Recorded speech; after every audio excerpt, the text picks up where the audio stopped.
seemingly glued together only a few miles apart, Vendée Globe leaders Charlie Daly, Massif Santi-Provence, and Johan Richim, Paprec Arkea, are set to round Cape Horn Monday evening around 2200 hours UTC, but even with only hours to go it is still unclear which of the two friends and rivals will be first. On the 2020-21 race, Daly led at the first two of the Great Capes, but was crossed second behind Yannick Bestaven. This race Daly has again led at Good Hope and Lewin, but more than ever wants to complete the set.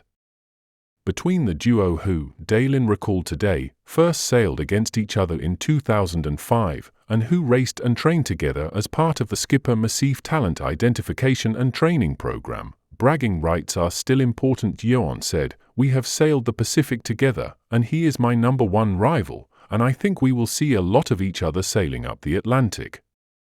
He is a friend, and I really appreciate him as a rival. We sailed together for the first time in 2005, that's nearly 20 years ago. And we worked at Skipper Massif together for 2 years, and he is a fierce competitor. It is going to be a tough one up the Atlantic. Definitely I want to be ahead at Cape Horn. I managed to grab Good Hope and Lewin this time, and want Cape Horn," Daly said today. Indeed, their match seems highly likely to continue up the Atlantic. Their rivalry is reminiscent of the duel between François Gabart and Armel Leclerc on the 2012 race, when the young rookie Gabart led by just 80 minutes at the Horn, en route to becoming the youngest ever winner of the Vendée Globe at 27 years old. Who will have the advantage? I don't know, Daly opined. In terms of longitude, I'm a little ahead of Johan. But there will have to be a lot of lifts for him to be able to pass the point without jibing. He should hit the new wind first. So we'll see, the skipper of Massif Santi-Provence reported cautiously. We're going to have more than 30 knots and gusts of 35. In absolute terms, it's not huge compared to what we can have in this place.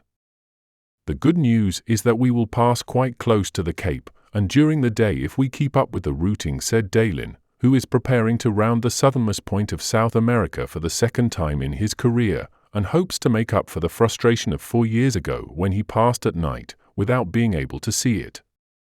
For the group behind, like 6th-placed Jeremy Bayou, it is hard to look forwards without also looking in the rear-view mirror. With the wind always coming in from behind, you have to keep pushing as hard as you can. You have to play with the clouds and try to jibe at the right times. Nico Lundven, Thomas Ruyant, and I, we are jammed in the same weather mess. We have no choice but to push and push, as hard as we can to do all we can, not to be caught up by those behind, who can go straight, unlike us, commented 6th-placed Bayou, who will pass Cape Horn next Friday. Since the first Indian Depression where the first 3 managed to get away, and put 1,000 miles on us, I've been praying that there will be an opportunity to come back. There wasn't one in the Pacific. So now I'm praying that this will be the case in the Atlantic. I'm almost afraid to look too hard at what awaits us there, because I'm afraid of being disappointed, added the skipper of Charles. The situation still has a lot of time to evolve, and even change radically, but weather aces observe that it could be that the Daly-Richim duo will benefit from a near-perfect weather pattern for their climb back to Les Sables d'Olonne. According to the latest models, they might be back in the Vendée in just 21 or 22 days. On this record-breaking edition, the best is yet to come. And now over to Pip Hare on her dismasted Medallia under jury rig, headed for Melbourne, Australia. Pip shares some footage from her dismasting. When the rig came down, her first priority was ensuring the hull's safety. Armed with a hacksaw and gloves, she carefully removed anything still attached. In the end, she managed to save the boom, furlers, and one outrigger.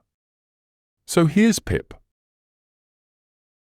Good morning and welcome on board the slow boat to Melbourne. It's a week since I dismasted. A week. Can you believe that? We have sailed 374 miles and there are 410 miles left to Melbourne. And that means that yesterday we did 94 miles. We nearly broke 100 miles. And actually we did sail more than 100 miles because actually I'm measuring distances down the run line. So I sailed more than 100 miles yesterday. That's amazing. I can't believe I'm so happy with it. So as we expected, the front passed over last night and I've now got these southwesterlies with some big old waves coming up behind me.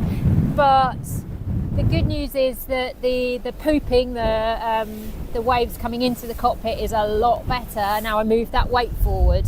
But when they do break in the cockpit, they really do. It's like a tsunami advancing towards the door. One of them has made it over the top of the dam, so I need to keep the door closed a bit at the moment. So in other good news, since the update yesterday, I've had 2 subsequent weather forecasts, both of which are nothing like that scary one we had yesterday. So neither of the weather models I'm looking at are seeing the intensity of that depression, and actually it looks like it's forming quite a way further south, which at the moment means I've got a clear run into Melbourne, which I am really, really happy about. But it's the weather, it can change, so we've just got to keep an eye on it. Exciting times this morning. I hit a new top speed in the slow boat. 7 knots, 7 knots, 7 knots. Come on.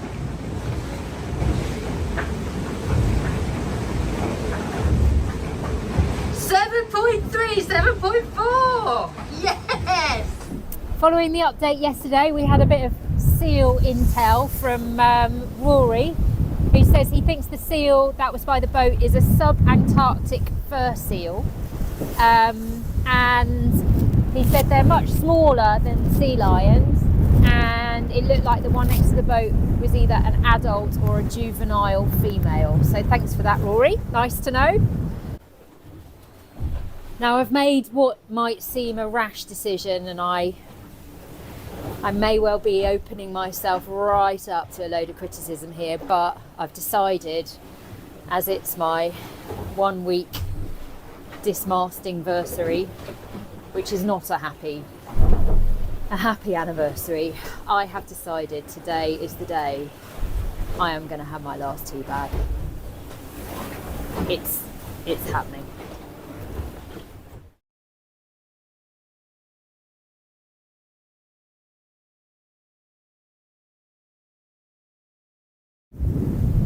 So I said today I was going to share with you some of the footage from my dismasting and just talk a little bit about how I assembled this jury rig in the first place. The first action when the rig came down was just to make the hull safe. So I went and got a hacksaw and some gloves, and basically slowly started to cut everything off that was still attached to the boat, with the aim of just saving as much as I could. In the end, all I was able to save was the boom, the furlers, and one outrigger, as the rest of it was all still attached to the mast, which was rapidly sinking down the side of the boat. It's a mess. I need to sort it out. So that's what I'm doing. So the only thing I've got left now is the boom and one of the outriggers.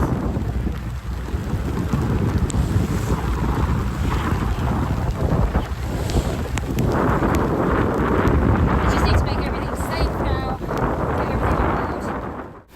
So the next step was just a big tidying up exercise, just removing all of the strops, the lashings, the lazy bag.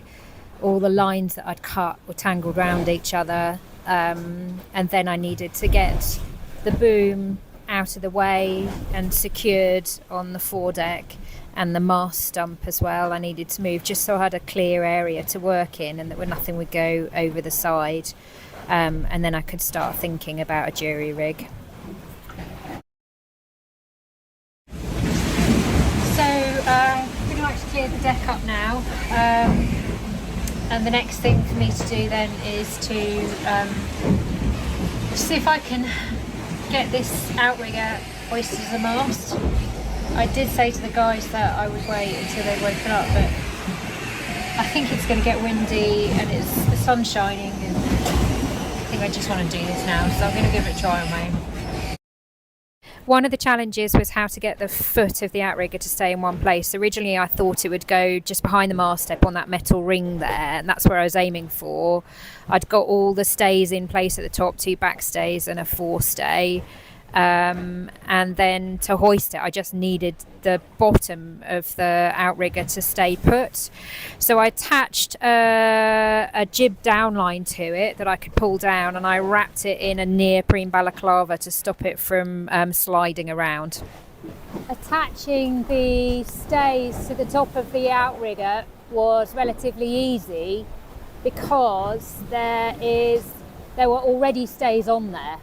So you can see here I cut the original stays down to stumps but left the eyes in place, and then I attached the back stays and the forestays with soft shackles using my original runner tails, and it was super easy to attach them.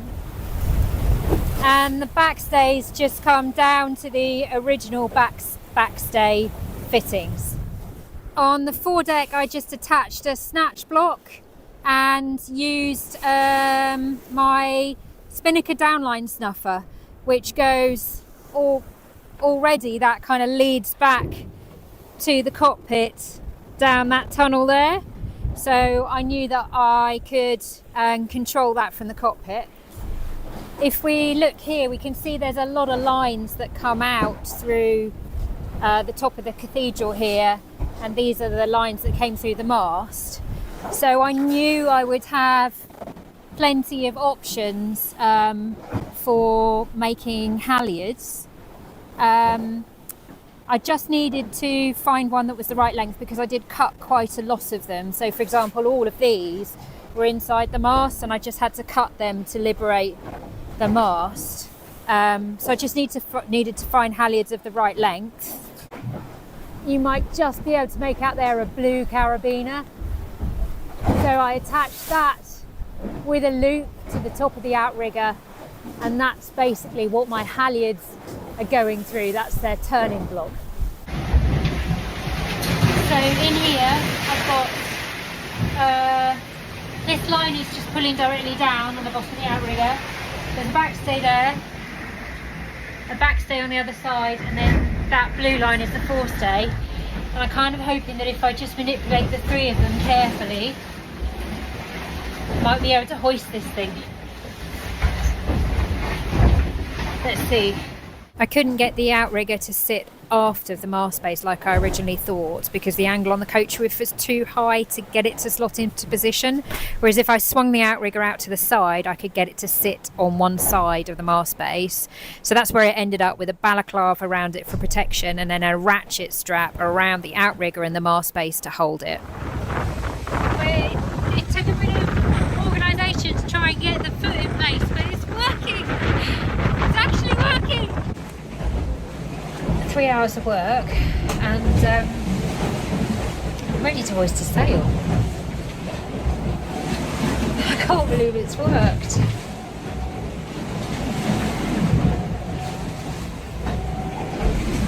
I can hoist a sail, get going, and have a cup of tea in the sun. After that initial 3 hours of activity, we've kind of keep evolving to this, which so far is doing it okay, but I do look at absolutely everything several times a day. I go and inspect all the fittings, and in particular where that outrigger is sitting on the deck.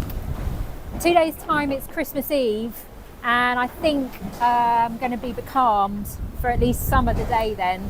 So if the swell is not too bad, then my intention is to actually take the mast down and just inspect all of the elements. I've thought of a way I want to redo my backstays to free up the winches and just just make sure that when that final blow comes in to send us to Melbourne, that everything is as good as it could be, and we don't have any more issues. But for now, I'm just going to sit out here for a bit and enjoy the might and the power of the Southern Ocean, albeit slowly.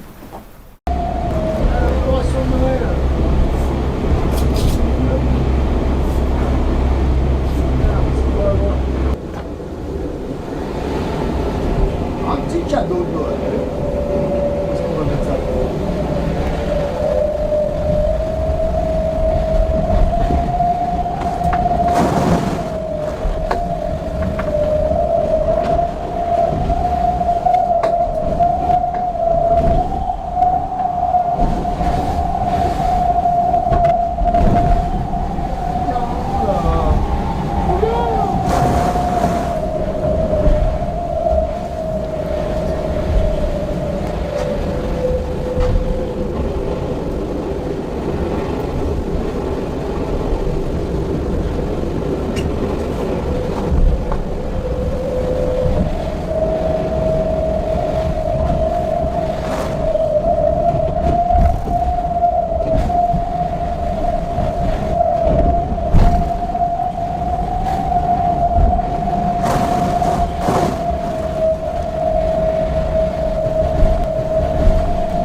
Depuis Paprika dans le Pacifique Sud, en approche du Cap Horn.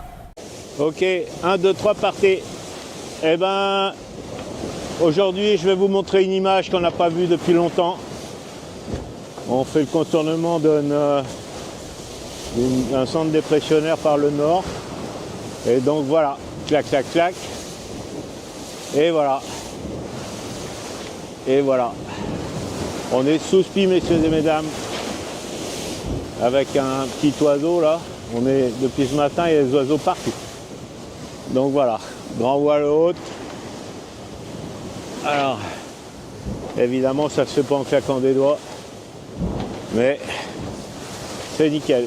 Clac, clac, clac. Donc voilà, un petit moment de mer plate. Le spi, on l'a appelé Jean-Paul. Donc voilà, je vais le choquer un peu d'ailleurs. Et alors pourquoi Jean-Paul? Ben pourquoi pas, voilà. Allez, bonne journée à tous, à plus, ciao.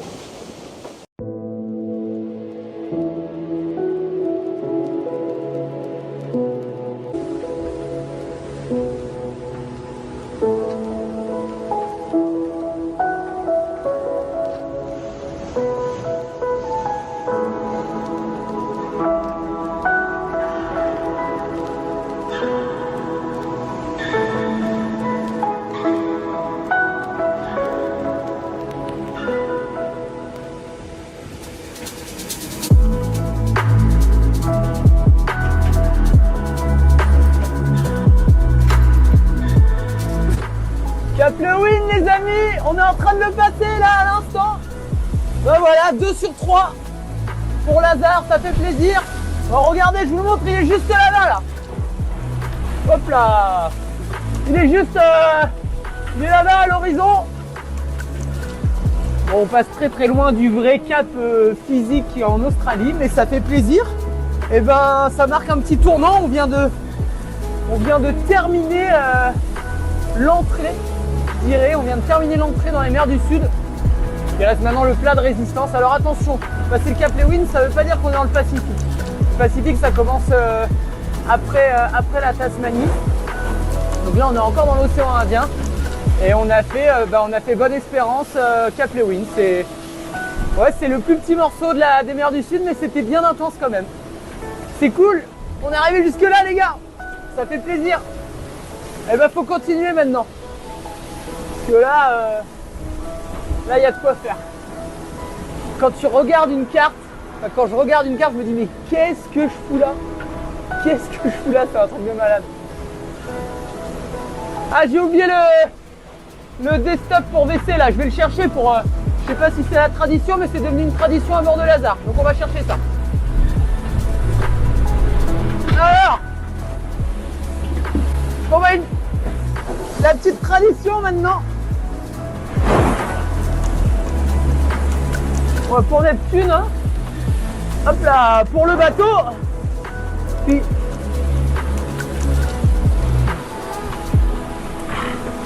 un petit peu pour moi. Ah, il se bonifie lui. Il est de meilleur en meilleur. Bon, c'est moi qui ai de moins en moins de goût peut-être. Bon allez, le prochain c'est le Horn. Bon les amis, c'est la grosse merde. Le bateau qui est en train de se disloquer et c'est pas cool. Du coup là je viens de l'arrêter. Ici il a cette cloison et le fond de coque. Là il y a une grande fissure tout du long. Les deux côtés. Du coup là il faut réparer ça absolument. Et putain, là je suis dans 5... Ah c'est pas joli, je suis dans 50 nœuds, il y a beaucoup de merde, donc ça bouge beaucoup. Donc, je sais pas comment je vais réussir à stabiliser le truc pour pouvoir le réparer.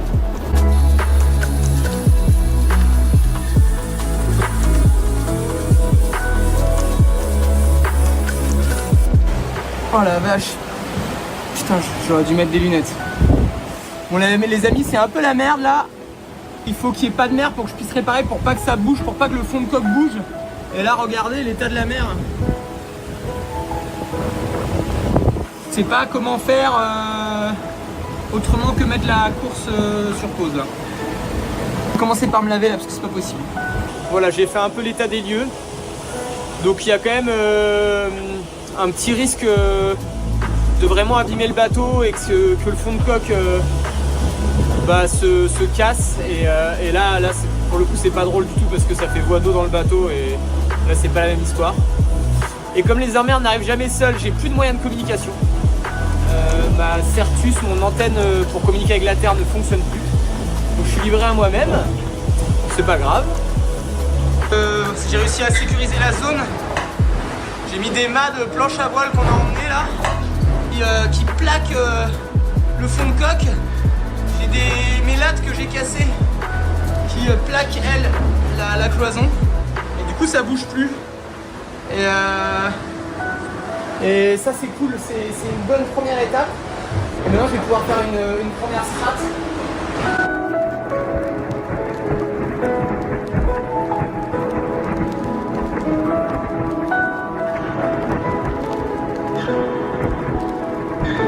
Regardez-moi ça, comment c'est le bordel.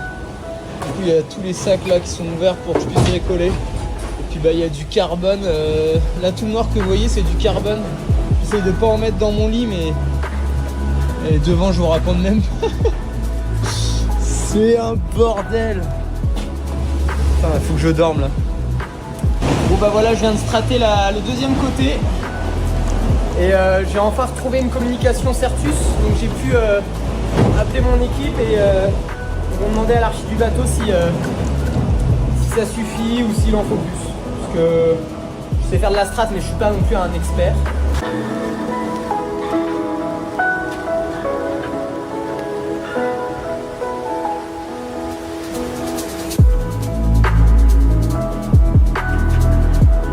Je viens de dormir, je sais pas, 6 heures d'affilée là.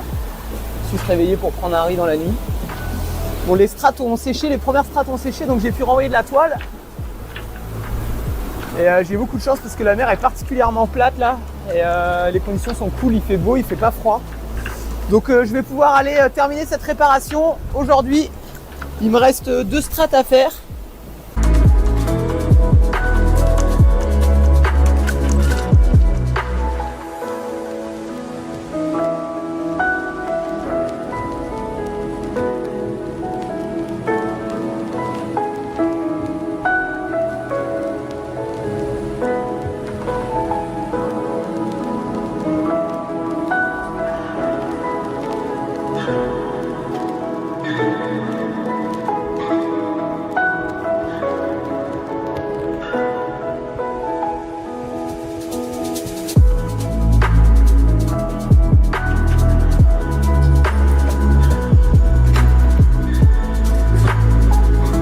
Bon voilà, un peu moins de 48 heures après, même moins, plutôt 36 heures après la casse du Longy, c'est réparé. Donc c'est cool, je suis hyper content. Hop là. Et je viens de renvoyer de la toile. Et c'est bon, bah, on est reparti en course. Donc ça, c'est une bonne chose de faite. On repart avec un bateau quasiment à 100%. Et bon, bah, un skipper qui a un petit peu plus peur maintenant. Je vais faire peut-être un peu plus attention et y aller plus mollo dans les fronts. C'est pas vraiment de ma faute, c'est à cause de Benjamin Ferré. Dès que je suis à côté de lui, j'ai mon ego qui prend le dessus et il faut absolument que j'aille plus vite que lui. Sinon, ça va pas. Et voilà, bah, ils se sont un peu barrés, Benjamin et Jean, mais bon, bah, j'avais autre chose à faire et puis c'est pas rédhibitoire, la course est encore longue. Donc c'est reparti, on est à fond. Bon les amis, regardez où on est. On est sur le pont du bateau. Ça va faire 2 semaines que je suis pas venu ici, c'est incroyable. Et on a sorti les colloques solidaires au sud de la Tasmanie. Ça a de la gueule quand même. Hein. Bon, on est sur une option kit ou double. Donc suite à ma petite avarie de cloison de structure là, j'ai pris pas mal de retard, mais ça m'a ouvert une porte dans le nord. Et on va aller tester de passer, mais c'est kit ou double. Soit ça passe et je recolle bien à Benjamin, voire à Jean. Soit ça passe pas, mais alors ça passe pas du tout. Et là c'est plutôt nos amis de derrière, Seb Marcel, Louis Duc qui me retrouvent. Donc voilà, c'était un peu, je me suis un peu retrouvé là. Je vais pas dire malgré moi parce que j'ai quand même été un peu le chercher, mais je me suis un peu retrouvé là, obligé d'y aller une fois que j'avais commencé à y aller, j'avais plus trop le choix. Donc voilà, mais donc là-bas il y a des grands nuages et il faut pas qu'ils me dépassent tout de suite. Tant qu'ils restent derrière moi, j'ai du vent. Une fois qu'ils m'ont dépassé, j'ai plus de vent. Donc là, je fais un peu la course avec eux. C'est pour ça que j'ai renvoyé de la voile. Je suis repassé en mode au taquet. Et il y a plein d'albatros. Ils sont plus gros ici. C'est magnifique. Je mets mon t-shirt manche court. Ouais, conditions de navigation pas évidentes. Regardez, hop là il fait beau. Et de l'autre côté, il fait moins beau.